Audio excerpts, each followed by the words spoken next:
Hey everyone, in today's quick 1-minute tutorial, I'm going to show you how to easily turn off the YouTube thumbnail preview option. So when you are scrolling through YouTube, the videos are not automatically playing. So without further ado, let's jump right into it. All right everyone, we're currently on my phone, so of course you're going to want to launch the YouTube app. As you can see, once the app is open here, these videos just automatically begin playing. If I scroll down here, let's see if this one starts. Yep, sure enough, it starts. Now, I don't really like this feature because I like to sometimes look at the thumbnail for longer than 1 second before it automatically plays. But luckily, there's an easy way to turn this off. So what you're going to want to do, make sure you're logged into your YouTube account. And in the top right-hand corner, you're going to want to click your profile icon. Then head down to Settings, click Settings.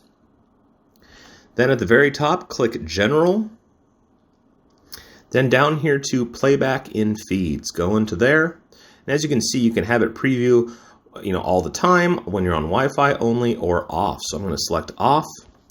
And as you can see, if we hit the arrows and go back, the video does not automatically play anymore. Now, one thing I did want to mention is, if when you're logged into your YouTube account and you change the settings for the playback option, it'll save it regardless if you're on your YouTube account on your desktop or your mobile device or on your TV, as long as you're logged into of course, your YouTube account on those devices, but it'll save it for all of them. So hope you found today's video helpful. If you did, please give it a like. It helps surface this video to more people that are interested in this topic, and I hope to see you again soon. Bye.